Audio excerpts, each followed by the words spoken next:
Hello everyone, welcome to the coding Gyan channel. आज के इस लेक्चर में हम वेक्टर्स के बारे में पढ़ेंगे। बहुत ही डेप्थ से पढ़ने वाले हैं। यहाँ पे हम एनिमेशन की हेल्प लेंगे और अपने कॉन्सेप्ट्स को क्लियर करेंगे। तो चलिए आज का हमारा ये सेशन शुरू करते हैं। वेक्टर डायनामिक एरे होते हैं। डायनामिक एरे से मतलब है कि ये एक ऐसे फ्लेक्सिबल कंटेनर होते हैं जो कि एग्जीक्यूशन के टाइम पे खुद की साइज को चेंज कर सकते हैं। ये फंक्शनैलिटी एरे में नहीं होती क्योंकि उनकी साइज फिक्स्ड होती है। उसके साथ ही वेक्टर्स में कुछ बिल्ट इन फंक्शन होते हैं जिनकी हेल्प से ये और एफिशिएंट होता है। मान लीजिए हम अपने प्रोग्राम में कहीं एरे का यूज कर रहे हैं और उसमें हमें रिक्वायरमेंट लगी कि कोई एलिमेंट को ऐड करना है, तो उस कंडीशन में हम एरे में कोई नया एलिमेंट ऐड नहीं कर पाएंगे क्योंकि एरे फिक्स्ड साइज के होते हैं। ऐसी सिचुएशन में हम यूज करते हैं वेक्टर्स का।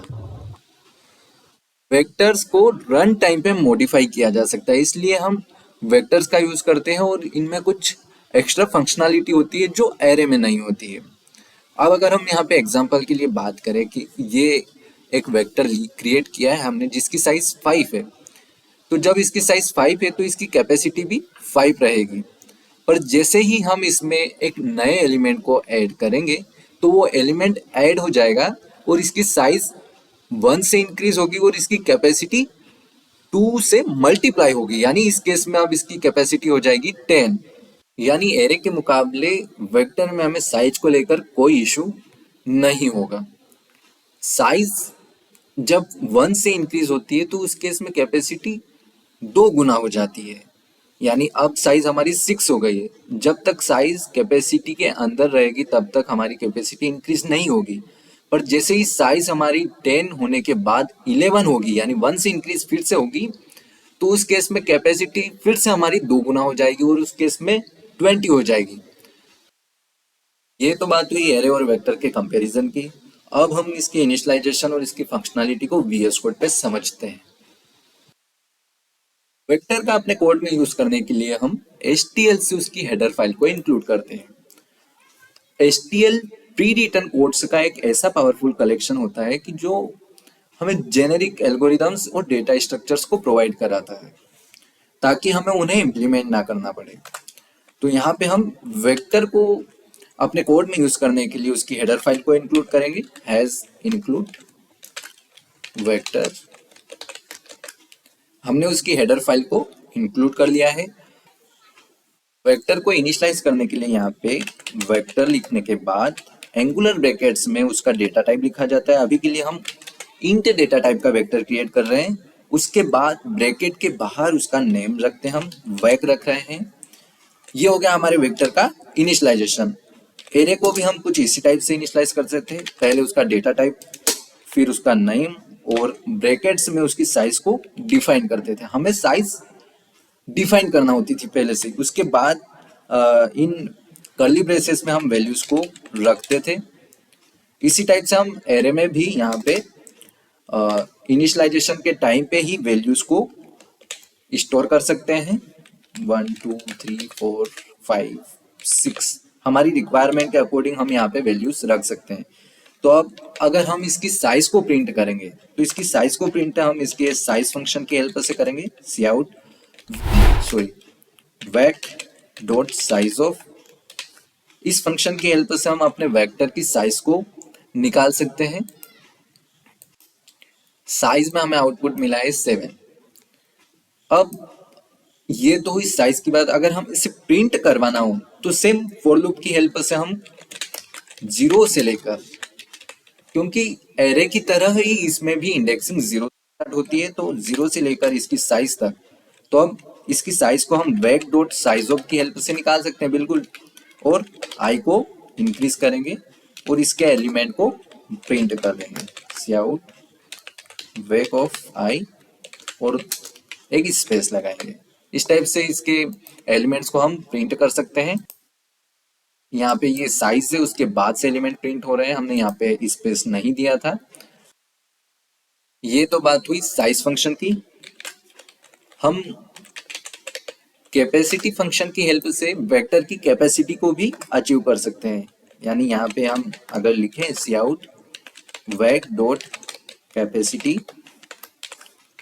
तो इसकी हेल्प से हम अपने वेक्टर की कैपेसिटी को भी प्रिंट करवा सकते हैं। यहाँ पे हमें साइज और कैपेसिटी इक्वल मिला है। अब अगर हम इसमें पुश फंक्शन की हेल्प से किसी एलिमेंट को पुश करेंगे तो बैक डॉट पुश बैक, इस पुश बैक फंक्शन की हेल्प से हम वेक्टर के लास्ट इंडेक्स पे किसी एलिमेंट को पुश कर सकते हैं। इस केस में हम 8 को पुश करना चाहेंगे तो 8 को हमने पुश कर दिया। इसके बाद हम इन सभी ऑपरेशंस को यहाँ पे फिर से परफॉर्म करेंगे, कंट्रोल सी कंट्रोल वी, एक लाइन ब्रेक लगाएंगे यहाँ पे, सी आउट ENDL। अब हम इसे रन करते हैं तो यहाँ पे पहले साइज था 7 और कैपेसिटी थी 7। अब इस केस में जब साइज 1 से इंक्रीज हुई तो कैपेसिटी 2 से मल्टीप्लाई हो गई और हमारे पास यहाँ पे 8 पुश हो गया। अब हम बात करते हैं पॉप फंक्शन की। पॉप फंक्शन की हेल्प से हम वेक्टर के लास्ट इंडेक्स पे रखी हुई वैल्यू को हटा सकते हैं, यानी इस केस में वेक डॉट पॉप बैक अगर हम करेंगे तो 8 जो हमने लास्ट में पुश किया था लास्ट इंडेक्स पे वो पॉप हो जाएगा या हट जाएगा। तो इसको चेक करने के लिए हम सारे ऑपरेशंस को यहाँ पे एक बार फिर से परफॉर्म करेंगे, कंट्रोल सी कंट्रोल वी। अब हम इसे रन करते हैं। यहाँ पे हमारे पास साइज वापस से 7 हो गई है पर कैपेसिटी वापस से कभी कम नहीं होती है। कैपेसिटी इंक्रीज होने के बाद कभी कम नहीं होती है हमारे एलिमेंट्स को पॉप करने के बाद भी। लास्ट एलिमेंट भी हमारा हट गया है। इस टाइप से हमारे पुश पॉप और साइज और कैपेसिटी फंक्शन वर्क करते हैं। इसके अलावा रिसाइज और क्लियर फंक्शन भी होते हैं, तो चलिए हम उनके बारे में बात करते हैं। रिसाइज फंक्शन की हेल्प से हम वेक्टर की साइज को रिसाइज कर सकते हैं। इस केस में अगर हम वेक डॉट रिसाइज करें 10 से तो पहले हमारे वेक्टर की साइज थी 7, अब वो इंक्रीज होके 10 हो जाएगी। तो जितने इंडेक्स इंक्रीज हुए हैं उन इंडेक्स पे डिफॉल्ट वैल्यू हमें 0 मिलेगी। तो हम इसे चेक कर सकते हैं, फॉर लूप की हेल्प से इसे प्रिंट करेंगे, कंट्रोल सी कंट्रोल बी। हमें लास्ट के तीनों इंडेक्स पे 0 मिला है। रिसाइज फंक्शन के अलावा एक क्लियर फंक्शन होता है। क्लियर फंक्शन की हेल्प से वेक्टर के सारे एलिमेंट्स को क्लियर किया जा सकता है, वेक डॉट क्लियर। और अगर अब हम इसकी साइज को प्रिंट करेंगे तो हमें आउटपुट में 0 मिलेगा, वेक डॉट साइज ऑफ। आउटपुट में हमें 0 मिला है। इनके अलावा कोड में वेक्टर और एरे के साथ हम शॉर्ट फंक्शन का यूज करने वाले हैं। तो उसके एल्गोरिदम को अपने कोड में एक्सेस करने के लिए उसकी हेडर फाइल को इंक्लूड करना होता है, हैज इंक्लूड एल्गोरिदम एल्गोरिदम। अब हम अपने वेक्टर को शॉर्ट कर सकते हैं असेंडिंग ऑर्डर में। मान लीजिए हम यहाँ पे 18 करते हैं, इसे 31 करते हैं और इसे 62 करते हैं। अब हम इसे प्रिंट करवाएंगे शॉर्ट फंक्शन का यूज करने के बाद। तो शॉर्ट फंक्शन का यूज करने के लिए शॉर्ट और ब्रैकेट्स में वेक्टर का स्टार्टिंग इंडेक्स कहाँ से हमें अपने वेक्टर को शॉर्ट करवाना है। तो हम बिगिन से उससे शॉर्ट करवाना चाहते हैं, तो यहाँ पे बिगिन ऑफ और कोमा के बाद वेक्टर का वो एंडिंग इंडेक्स जहां तक हम वेक्टर को शॉर्ट करवाना चाहते हैं या वेक्टर के एलिमेंट को शॉर्ट करवाना चाहते हैं, तो हम एंड तक करवाना चाहते हैं, तो यहाँ पे एंड फंक्शन का यूज करेंगे। इसके बाद अब हम अगर इससे अपने वेक्टर को प्रिंट करेंगे, कंट्रोल सी,